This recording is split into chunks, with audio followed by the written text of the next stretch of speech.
Pasalamat kayo, Pilipinas, pinapahiram namin sa inyo si Pastor. Kasi kung kami lang, ayaw namin sumabak sa politika. We know what politics is.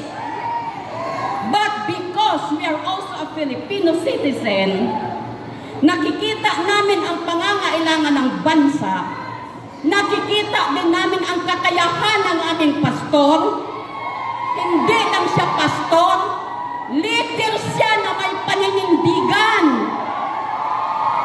Salpakan mo man ng trillions ang kanyang mga mata, kahit mag-isa na lang siyang nakatayo, tatayo at tatayo pa rin siya. Kaya Pilipinas, magising na kayo. Money is not everything, although we need it. Principle, value, honesty, yun ang kailangan ng ating bansa. Huwag kayong padala sa ayuda. Galing din ako noon sa government. Tinuruan sa amin ng mga leader namin, i-train ang mga taga-barangay, i-train ang mga kung sino-sino po dyan ang nagdaman, i-train sila to stand so that their life will become sustainable. Meron pa yung kasabihan, gusto mong mabuhay ang isang tao, huwag mong bigyan ng isda, bigyan mo siya ng mga gamit for pangisda. Huwag mo siyang bigyan ng pambili ng isda, isang araw lang yun.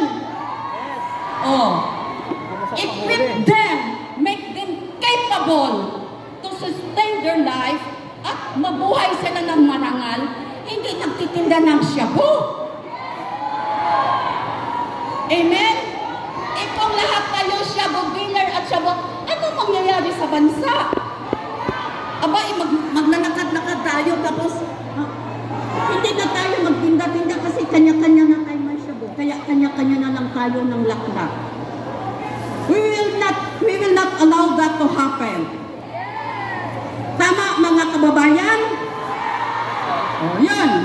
Pinapahiram namin sa inyo si Pastor. So what will happen to the kingdom kung si Pastor maging politiko? The kingdom can stand before for how many years na-instill ni Pastor sa aming isipan at sa aming puso paano mamahala ng ayon sa kalooban ng Ama at ayon sa itinuro ni Pastor sa amin. Huwag kayong mag-alala sa amin. Ang alalahanin ninyo, ang future ng ating bansa at future ninyo. Ayaw ninyo kay Pastor? Nako, you did not give our country, the Philippines, that chance to have a good leader. Yun ang masasabi ko sa inyo. Ayaw ninyo, walang mawawala kay Pastor. Babalik at babalik sa amin at amit ang palalaguin ang kingdom. So, punta tayo dito sa PDP Laban. Sino may mga ama sa pamamahay? Lahat siguro, maliban lang yung ibang, wala ng ama, di ba? Pero natural na yon, kada household mayroong ama. Ang ama, siya ang tagagabay sa kanyang mga anak. Our father's word in our house is a law. Pag sinabi ng tatay nung na, uwi ka na ng alas 5 after ng klase, uwi ka talaga unless mapapalo ka talaga. Kailangan mo mag-straight talaga, mga kababayan. Yung nanay naman, ang nanay medyo, konsentidor yan. Pag nakasala mga anak, tatabunan niya o ano-ano. Pero ang tatay, walang tatay na gustong mapariwara ang kanyang anak. Sa ating bansa, mga kababayan, meron tayong mga pambansang pambansang ganyan, pambansang bulaklak. Ano pambansang bulaklak? Sampaguita, pambansang hayop, kalabaw. May pangbansang ganito, Alam niyo yun? Pero, hindi natin ini-expect. Nagkaroon tayo ng pambansang tatay. Sino yun? Yun, si Duterte. Tumayo talaga si Brad. Meron tayo, ngayon hindi lang siya naging pambansang tatay. Ewan ko anong nangyari, bakit maraming siyang anak doon sa ibang bansa. Kaya ang nangyari, international tatay. Lang tayo dito sa Pilipinas, nagkaroon tayo ng pambansang tatay. Now listen, kung we respect our tatay, and we believe on him, in him, kasi merong kasabihan, the father is always right. Diba Brad? Oh, yun. The father is always right. Ngayon, wala ditong aking tatay ng bansa. But his voice is shouting and ringing in our ears. Anong sabi niya? Ha?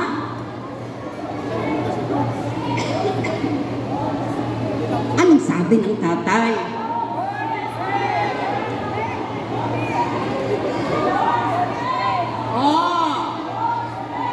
Sabi ng tatay, vote straight, ano ba yun? Vote straight PDP. Kaya tayong mga anak ng bansa, pag sinabing straight, huwag ka nang lumiko, huwag ka nang liko doon. Huwag ka nang mamayabas. Kung ang turo ng tatay, sundin because he knows better than us. Kita ninyo? Oh, ngayon sigaw tayo, Tatay Digong, Tatay Digong, Tatay Digong. Pag hindi mo sinunod ang tatay mo, do not call him tatay. Ha? Matigas ang ulo mo. Gumawa ka ng sarili mong ano. Oh. Pag sinabi niyang straight. Huwag ka nang duman dito sa kaliwa, dito sa kanan, o saan ba. Oh. Mamaya, masalubong mo pa dyan ng ahas, ditiklok ka. Oh. Diba? Maraming nangangahas ngayon. Kaya dumiretso na kayo. Oh. Sinong susundin natin na boses? Tatay ano? Yun. Pag uwi ni Tatay Digong, hindi kayo nag-book straight, huwag kayo mag-march dyan. Tatay Digong, we love you, tatay. Oh, yun na, nakikita natin. We love you, tatay. We love you, Tatay Digong.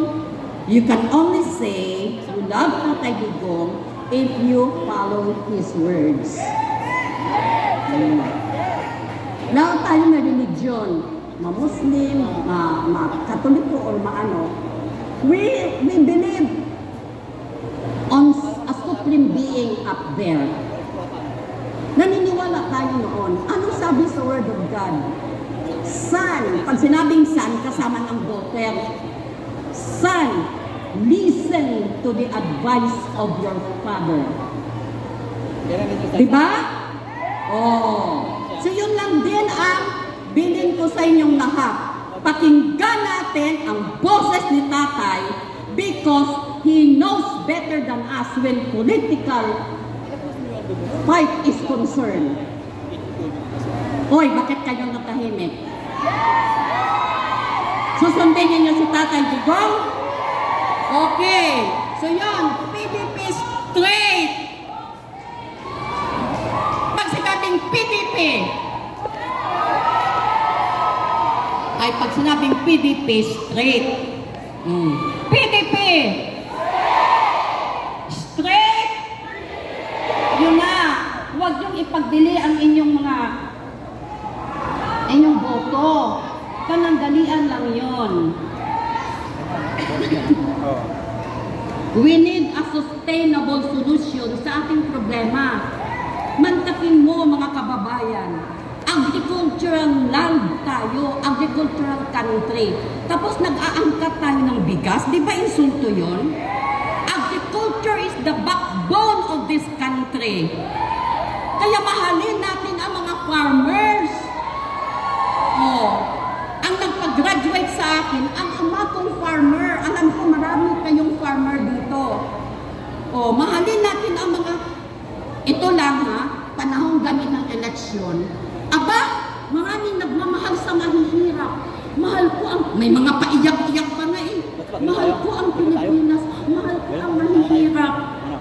Pagkatapos na nanalo, hindi mo nga makita sa lansangan, ni manang, uy, mahirap. Kumusta na dyan ang iyong anong ganda mo dyan? Quick-wit? Gapang tayo kasi makita tayo. Na hindi! Okay lang. Diba? Wala na. Nakakalimang. Pero during kampanya, marami ang nagmamahal sa mahihirap. Oo. Pagkatapos ng pagkatapos ng kampanya, aba, ang kanilang sa'yo na lang kasi bag na noon, Divisoria. Ngayon, LB na. Alam niyo yung LB? Lumang bag. So mga kapatid, tandaan ninyo, pinapahiram namin sa inyo si Pastor. Free!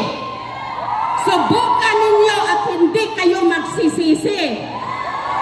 We are not, mayroon pa nun ako nabasahan. I straight PDP ako, ayaw ko kay Pastor kasi ayaw ko ng religion niya. We are not talking of religion here. We are talking here as one Filipino race with one nation, Pilipinas. Kung ikaw ay matino sa pagiging born again, then be a good born again and be a good Filipino citizen. Walang sa'yo, hindi tayo nag-uusap dito ng religion. Yun ang nagkabahagi sa atin. Let us talk about the Philippines as one nation and let us talk about us as a Filipino citizen.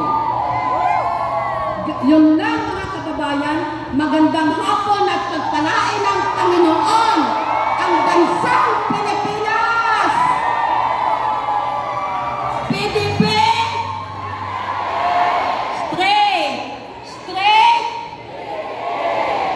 Listen to the voice of Tatay! So, salamat sa inyo mga kababayan. Pagpalain tayong lahat at ang ating mga puso ay ating katibayin na kahit anong temptation sa atin, hindi tayo madadala. Anuhin mo ang binayad sa iyo na trilyon kung hindi ka naman makatulog sa gabi. Anuhin mo yung trilyon kung nakikita mo nakaano na ang bansa mo. Anong gawin mo sa trilyon? Itamtax mo doon sa dingding ng bahay mo? Para ano? Useless. So yun lang. Salamat sa inyo mga kababayan. PDP! Straight! Tatay! Ang boses ng tatay, pakinggan! Maraming salamat, Sister Nilida Lizada. Palakpakan natin si Pastor Apollo C. Kibuloy. Iboboto niyo ba si Pastor? At syempre mga kababayan, hindi naman